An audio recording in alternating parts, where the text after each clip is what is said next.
Good morning everyone. कैसे हैं बच्चा लोग? उम्मीद है सब लोग बहुत अच्छे होंगे। तो हम अपना हार्मोन्स वाला पार्ट को आगे बढ़ाते हैं आज, और हम कवर करेंगे एंडोक्राइन डिसऑर्डर्स।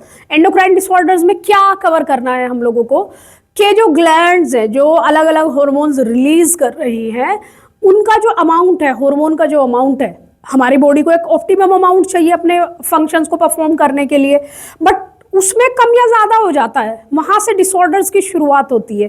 तो एंडोक्राइन डिसऑर्डर्स को मैंने आपको क्या बोला कि हम इसको क्या मान रहे हैं कि कम या ज्यादा हो गया है, तो ये या तो हो सकता है कम सिक्रीशन, उसको हम बोलेंगे हाइपोसिक्रीशन। क्या बोलेंगे उसको?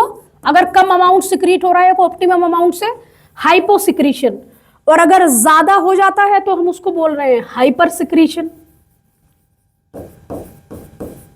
उसके अलावा अमाउंट, हार्मोन के अमाउंट के अलावा और क्या दिक्कत आ सकती है? और दिक्कत आ सकती है एक रिसेप्टर्स की। मैंने आपको पढ़ाया था कि हार्मोन्स जो है वो रिसेप्टर्स से जाके बाइंड करते हैं। अगर रिसेप्टर ही फॉल्टी हो गया तो कुछ नहीं होगा, रिएक्शन जो भी हार्मोन अपना दिखाना चाहता है वो नहीं दिखा पाएगा। तो तीन चीजें एंडोक्राइन डिसऑर्डर्स में हम क्या मान सकते हैं कि या तो हार्मोन हाइपर सिक्रीट हो रहा है, या हाइपोसिक्रीट हो रहा है, या फिर जो रिसेप्टर्स हैं जिनके पास जाके वो बाइंड करता है अपने टारगेट सेल पे, वो हो गया है फॉल्टी, उसमें आ गई है प्रॉब्लम। ठीक है, तो इस चीजों को लेके हम हर एक ग्लैंड के डिसऑर्डर्स देखेंगे। यहाँ पे हम सबसे पहले जो डिसऑर्डर्स देखेंगे वो देखेंगे पिट्यूटरी ग्लैंड के। हम देखेंगे पिट्यूटरी डिसऑर्डर्स। आइए देखते हैं क्या है पिट्यूटरी डिसऑर्डर्स में। पिट्यूटरी डिसऑर्डर्स में हमारे पास क्या है, तीन डिसऑर्डर्स बताए गए हैं, क्योंकि हम जब पढ़ रहे हैं तो हमें एनसीईआरटी के डेटा को भी दिमाग में अपने लेके चलना है। अगर कहीं पे जरूरत पड़ती है तो we can go out of NCERT, पर अभी हमें एनसीईआरटी के अंदर ही रहना है। तो तीन डिसऑर्डर्स दिए गए हैं, जिसमें सबसे पहला है पिट्यूटरी ड्वार्फिज्म। क्या प्रॉब्लम हो रही है? ड्वार्फिज्म। अब पिट्यूटरी ग्लैंड के दो पार्ट्स हैं, anterior pituitary and posterior pituitary. तो एंटीरियर पिट्यूटरी बनाती है बहुत सारे हार्मोन्स, जिनमें से एक हार्मोन का नाम है ग्रोथ हार्मोन। क्या नाम है? Growth hormone. ग्रोथ हार्मोन अगर अपने ऑप्टिमम अमाउंट से कम अमाउंट में रिलीज हो गया बॉडी के अंदर, जितना चाहिए था उतना रिलीज नहीं हुआ, तो भाई क्या होगा? बोन्स की ग्रोथ रुक जाएगी, आपकी बॉडी के और अलग अलग ऑर्गन्स को अफेक्ट करेगा। पहले तो सबसे पहले बोन्स जो है ग्रो होती है ना आपकी बॉडी की, वो बनाती है ना आपकी बॉडी का पूरा फ्रेमवर्क, उसके बाद बाकी सारी चीजें डेवलप होती हैं। तो बोन्स की ग्रोथ रुक जाने से एक कंडीशन कॉज होती है जिसको हम कहते हैं पिट्यूटरी ड्वार्फिज्म। आपके body parts of course short रह जाएंगे, बॉडी पार्ट्स डेवलप नहीं हो पाएंगे पूरी तरह से। तो ये कंडीशन है एक, जो कि पिट्यूटरी ग्लैंड के ग्रोथ हार्मोन के कम अमाउंट में रिलीज होने की वजह से कोज होता है पिट्यूटरी ड्वार्फिज्म। नेक्स्ट चलते हैं, नेक्स्ट क्या है पिट्यूटरी ग्लैंड के अंदर? नेक्स्ट हमारा हो जाएगा सेकंड नंबर पे जिजांटिज्म, या आप इसको बोल लो जाइगेंटिज्म, गिगांटिज्म, जो आपका मन करे वो बोलो। तो इसमें क्या होता है, इसमें देखते हैं। इसमें सिंपल सी बात है, ग्रोथ हार्मोन का हाइपर सिक्रीशन हो रहा है। कौन से हार्मोन का क्या हो रहा है? हाइपर सिक्रीशन हो रहा है ग्रोथ हार्मोन का, जिसकी वजह से बॉडी की एबनॉर्मल ग्रोथ आपको देखने को मिलेगी। बॉडी पार्ट्स की, या हम जो बोन्स की बात कर रहे थे, वो एबनॉर्मल दिखेगी आपको। हद से ज्यादा ग्रो कर गई हैं बोन्स। वैसे आपकी जो बॉडी का ओवरऑल रेशियो है वो ठीक रहेगा इसमें, बट बहुत ज्यादा ग्रोथ हो जाएगी इस कंडीशन। कौन से हार्मोन, किसकी वजह से? ग्रोथ हार्मोन के हाइपर सिक्रीशन की वजह से। तो इस कंडीशन को हमने क्या बोला है? गिगांटिज्म, जाइजेंटिज्म, जो भी आपको मन करे आप वो बोलो। ओके, नाउ ये सब चीजें चाइल्डहुड की बात है। हाइपोसिक्रीशन जो आपको मैंने पढ़ाया ड्वार्फिज्म वाला, और इसका हाइपर सिक्रीशन जिजांटिज्म वाला, ये दोनों चाइल्डहुड की बात है, जब ग्रो कर रहा था बच्चा। अभी एक तीसरा जो डिसऑर्डर है वो बहुत ज्यादा खतरनाक है। तीसरा जो डिसऑर्डर है वो ज्यादा खतरनाक है। उसमें क्या हुआ, उसके अंदर हम देख रहे हैं, तीसरे डिसऑर्डर के अंदर हम क्या देख रहे हैं? इसका नाम है एक्रोमिगैली। क्या नाम है इसका? एक्रोमिगैली। इसके अंदर ग्रोथ हार्मोन का हाइपर सिक्रीशन हो गया है, बट कब? During adulthood.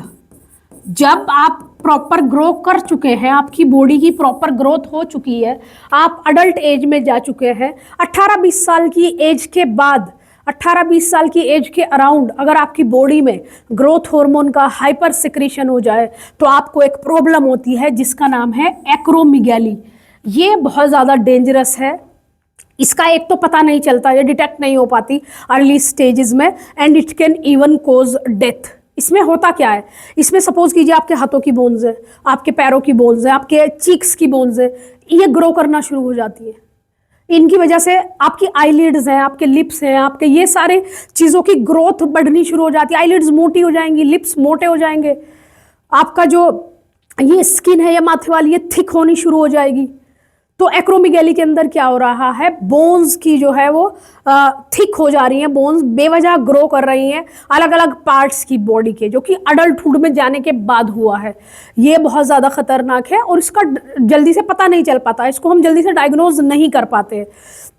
तो एक्रोमिगैली की ये खतरनाक चीज़ है कि ये नहीं होनी चाहिए भाई, ये नहीं होनी चाहिए।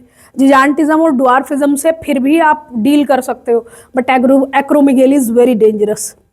सपोज कीजिए आपके चीक की बोन बढ़नी शुरू हुई, बढ़ गई, ऐसा यहाँ से निकल रहा है चीक, यहाँ से आपका नोज इतना बढ़ गया, हाथ में से ये वाली हड्डी ऐसे बाहर जा रही है, समझ रहे हो बात को। तो ये है एक्रोमिगैली का तीसरा चीज जो था। अब हम जब पिट्यूटरी के डिसऑर्डर्स की बात कर रहे हैं, तो मैंने कहा था पिट्यूटरी को दो पार्ट्स में होती है, पिट्यूटरी दो पार्ट्स में है, एंटीरियर एंड पोस्टीरियर।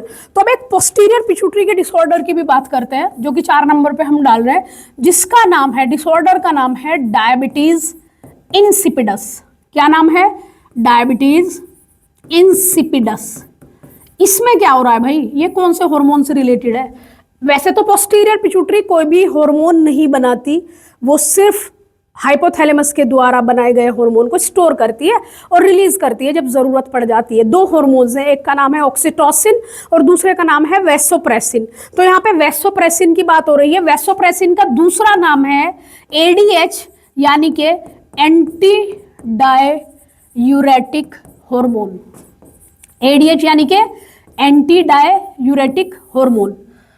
भाई एंटी डाययूरेटिक हार्मोन अगर नहीं बनेगा तो क्या प्रॉब्लम होगी, तो प्रॉब्लम होगी ये कि excess amount of urine excrete होना शुरू हो जाएगा आपकी बॉडी से।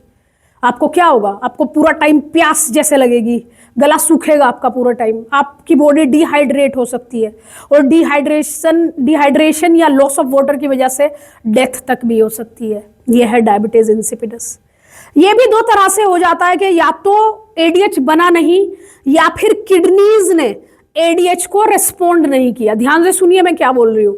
एडीएच में क्या हो रहा है, हो क्या रहा है यहाँ पे, ये भी याद रहे, इसका क्या हो रहा है, हाइपोसिक्रीशन। गाइस डायबिटीज इंसिपिडस में क्या हो रहा है, एडीएच का हाइपोसिक्रीशन। हाइपोसिक्रीशन मतलब ये कम सिक्रीट हो रहा है, ये कम सिक्रीट हो रहा है, तो इसका मतलब हमारा जो यूरिन को कंसंट्रेटेड बनाने का प्रोसेस था, उसमें इसका बहुत बड़ा रोल था। यूरिन को कंसंट्रेटेड बनाने का मतलब पानी को वापस बॉडी में रीअब्सॉर्ब कर लेना। अब पानी वापस बॉडी में रीअब्सॉर्ब नहीं होगा तो यूरिन के थ्रू बाहर निकल जाएगा पूरा पानी। तो जब वो ज्यादा से ज्यादा यूरिन पास होगा तो बॉडी डिहाइड्रेट होगी। तो ये 2 तरह से हो सकता है, या तो रिलीज ही नहीं हुआ एडीएच, या फिर किडनीज ने एडीएच को रेस्पॉन्ड नहीं किया। तो ये 4 डिसऑर्डर्स हमने पिट्यूटरी के आज पढ़ लिए हैं, ड्वार्फिज्म, जाइजेंटिज्म, उसके बाद था एक्रोमिगैली, और चौथा हमने पढ़ा है डायबिटीज इंसिपिडस। आई होप आप इनमें से क्वेश्चंस रहता है भाई, इंपॉर्टेंट चीज़ है, ऐसा नहीं सोचे कि कुछ नहीं है, इसके अंदर से कोई क्वेश्चन नहीं आता, 100% आता है। एडीएच पे बहुत अलग अलग तरह से क्वेश्चन आता है, हम फिर नेक्स्ट पार्ट में क्वेश्चंस भी देख लेंगे। तो उम्मीद है आपको ये पिट्यूटरी के जो डिसऑर्डर्स हैं वो क्लियर हुए होंगे। Thank you, see you in the next part.